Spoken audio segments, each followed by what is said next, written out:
اور ملک سے بغاوت کے قانون کی قانونی حیثیت پر آج بھی سماعت ہوئی۔ کورٹ نے سوال کیا ہے کہ کیا غداری کی زیر التوا مقدمات کی کارروائی روکی جا سکتی ہے۔ اس حوالے سے کورٹ نے مرکز سے کل تک جواب مانگا ہے۔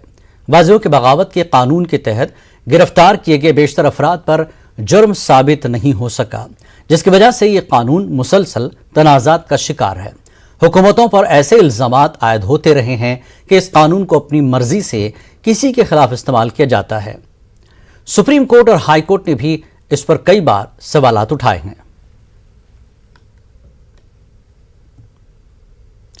جنوبی دہلی میں تجاوزات کے خلاف ایم سی ڈی کی کارروائی کا سلسلہ جاری ہے۔ آج منگل پوری، تیمور نگر، وسنت کنج اور نیو فرینڈز کالونی میں کارپوریشن کی ٹیمیں پہنچی۔ حالانکہ مقامی لوگوں نے ایم سی ڈی کی کارروائی کی مخالفت بھی کی۔